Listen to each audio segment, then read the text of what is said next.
The next topic is now female reproductive system of the same chapter, human reproduction. Now, in case of female reproductive system, it again consists of the same three types as we discussed in the male reproductive system. That means there is a primary sex organs, but here that will be a pair of ovaries. Then secondary sex organs, that is going to include the duct system and the glands, external genitalia and mammary glands. So this is the diagram of the female reproductive system. Now we said the primary sex organs will be a pair of ovaries. So these are a pair of ovaries which are present located in the upper pelvic cavity near each kidney. Now you see that these ovaries are kept into position in the pelvic cavity by this ligament which is attaching the ovary to the uterus, that is called as the ovarian ligament. There is a double fold of peritoneal tissue, peritoneum. Here you can see this double fold of peritoneum which is holding the attached to the ovary, and this is called as the broad ligament or the mesoovarium. Each ovary you will find will be covered by a layer of cubical cells which are called as the germinal epithelium. Below this germinal epithelium, which we'll take up in detail in our next video, will be present the fibrous layer that is called as tunica albuginea, and inside the ovary is called as the ovarian stroma, which will be divided into outer ovarian cortex and inner ovarian medulla. In the cortex, as you can see here also, you will find many ovarian follicles which contains the egg in various stages of development. The central part, that is the ovarian medulla, will be containing connective tissue, blood vessels, nerve fibers and elastin fibers. Now near these ovary you will find the duct, that is the fallopian duct or the oviduct, as you can see here. So you will find the fallopian duct which has different parts. The part which is next to the ovary, as you can see, is funnel shaped and it bears finger like projections at its edges. So this funnel shaped part is called as infundibulum, and these finger like projections is called as fimbriae. So when the ovary releases the egg, that will be collected by the fimbriae and will be passed on to the infundibulum. Now the next part of the fallopian tube will be this wider part that is called as ampulla. This is the place where fertilization will occur. Site of fertilization is the ampulla, and then this is going to continue and join to the uterus, and this, the narrow part that is of the fallopian duct that is attached to the uterus, is called as the isthmus. So this was about the fallopian ducts which is going to collect the egg from the ovary and transport it to the ampulla where fertilization will take place, embryonic development will start, and then that embryo will get attached to this next part, that is the uterus. So the next part is this hole is the uterus, and as you can see, it is an inverted pear shaped structure present in the pelvic cavity and attached to the pelvic wall by ligaments. Now in this uterus you will find that it has different parts. As you can see, this is a dome shaped upper part that is called as uterine fundus. These corners with where it is attached to the fallopian tubes, these are called as cornu, and the main part, that means this whole part, is the body or the corpus, and this is going to lead into the last part. This is called as the cervix, and the cervix will be leading into the next part, that is the vagina, by what we call as the cervical canal. Now as you can see, the wall of the uterus is very thick. and it is made up of these following layers. First, outermost perimetrium is the peritoneal layer. Next, you find thick smooth muscles, the myometrium, which contracts, which undergo vigorous contraction during the birth of the child, that is during parturition. The innermost layer and the glandular layer, the innermost glandular layer is called as endometrium. This is the place where cyclic changes will occur during the menstrual cycle. And also this will be the place where the blastocyst, as we discussed earlier, where the process of implantation and further development of the embryo will occur. So this is the place where it is going to get attached to the uterine wall, to the endometrium, and receive its nutrition and other things from the mother's blood. The last part of the female reproductive system is the vagina. It is a muscular tube-like structure which will extend from the cervix to outside. An outside opening of the vagina is called as vaginal orifice, and this vagina will be covered by by a partially covered membrane that is called as hymen.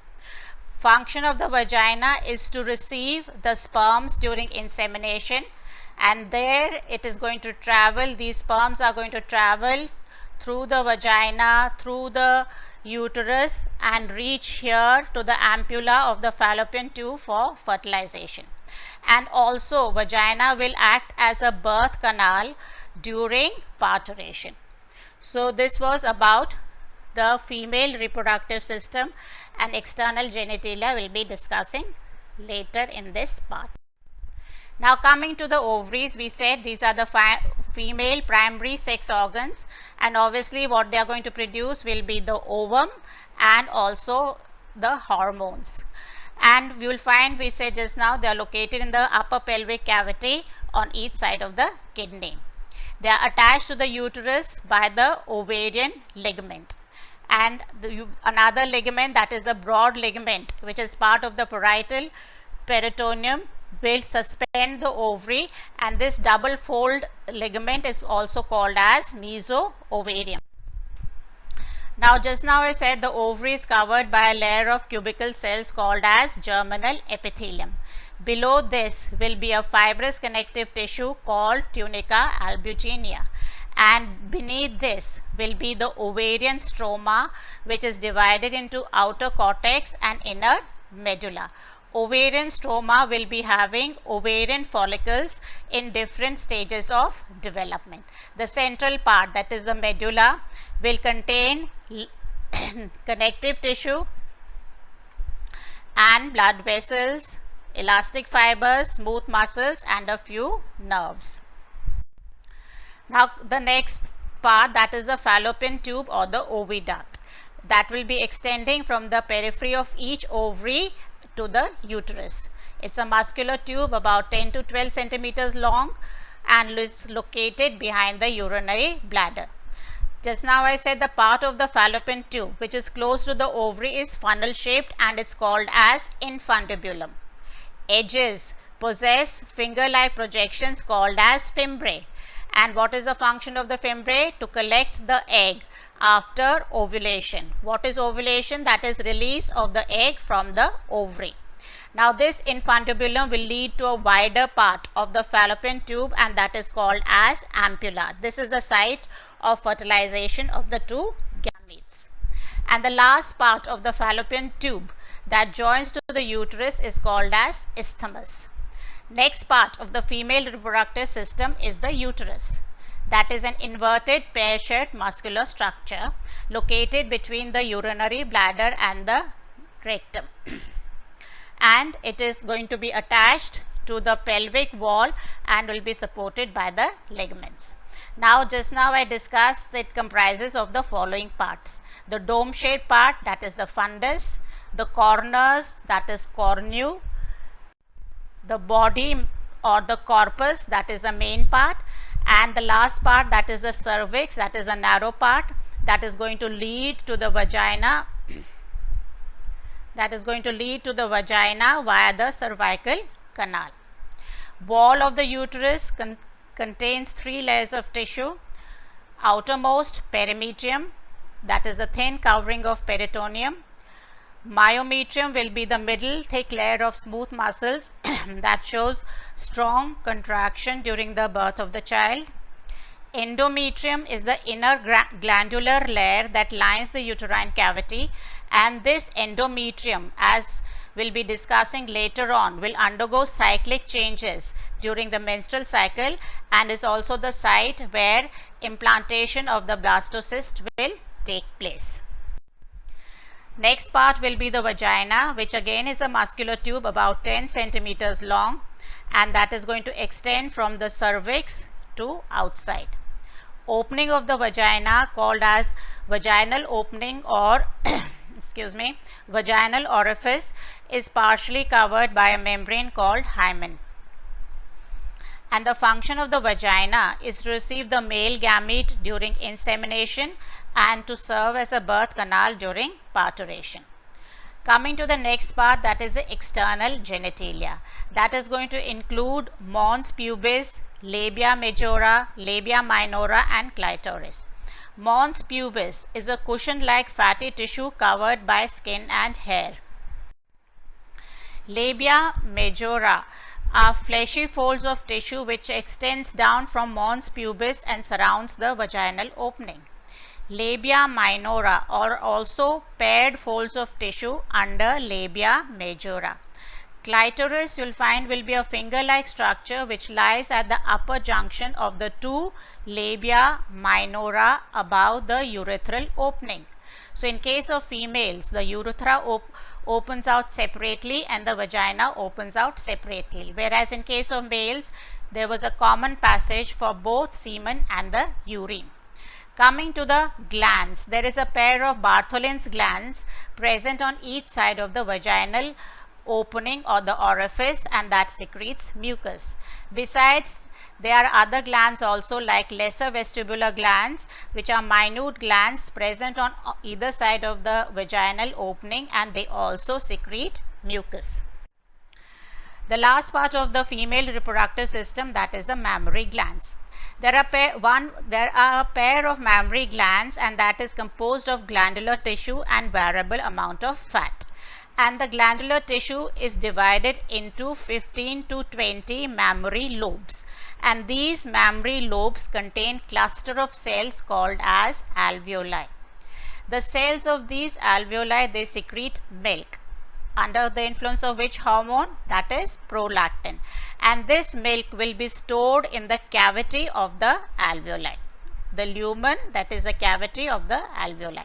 These alveoli will then open into mammary tubules, and these mammary tubules, when they join together, they are going to form will be mammary duct. Several mammary ducts, they join to form a wider mammary ampulla, which is connected to the lactiferous duct through which milk is sucked out by an infant after the birth of the child. So that was all about the female reproductive system. Next topic we are going to take will be gametogenesis. Any doubts, please text me. Thank you. That's all for today.